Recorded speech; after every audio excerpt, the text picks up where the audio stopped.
Entre réchauffement climatique, virus inconnu rapidement transformé en pandémie, l'année 2020 nous a bien surpris.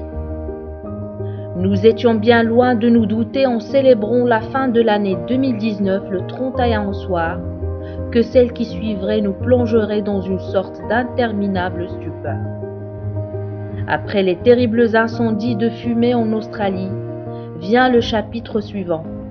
Vous le connaissez bien. Virus, confinement, quarantaine, masque, distanciation, vaccin inespéré. Des mots malheureusement devenus bien trop coutumiers. D'abord apparu au continent asiatique, le coronavirus ou Covid-19 s'est propagé comme une traînée de poudre. Avec 77 millions de cas à ce jour, le petit virus s'est transformé en véritable pandémie. Le vendredi 20 mars à 18h, le Maroc a déclaré l'état d'urgence sanitaire, puis le confinement.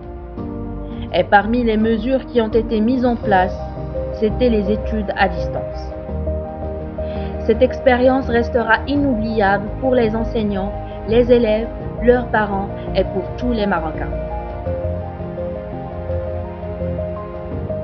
Depuis le 16 mars, les cours présentiels ont été suspendus dans l'ensemble et remplacés par des cours à distance. Face au confinement, j'ai lancé ma chaîne YouTube comme la plupart des enseignants du monde entier. On devait rassurer les élèves, poursuivre les cours de la journée et assurer la continuité pédagogique pendant le confinement. Au début, ce n'était pas facile. Je n'avais pas le matériel nécessaire.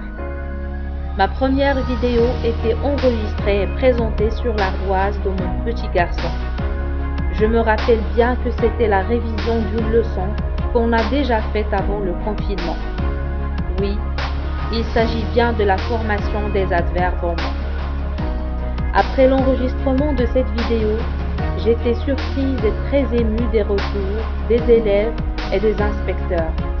J'ai eu beaucoup d'encouragement de mes parents ainsi que des membres de la famille, chose qui m'a poussée à fournir des efforts de plus. La deuxième vidéo, c'est une leçon expliquée sur un morceau de planche blanche qui va vous paraître comme un tableau blanc, mais en vérité, il ne l'est pas.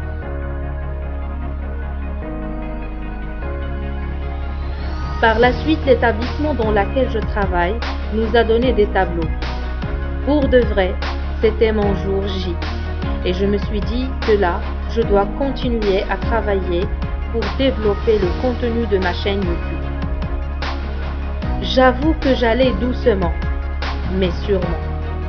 Je ne maîtrisais pas le montage et j'avais beaucoup de difficultés dans l'enregistrement des leçons. Beaucoup de répétitions et de pression, mais le nombre des abonnés augmente jour après jour.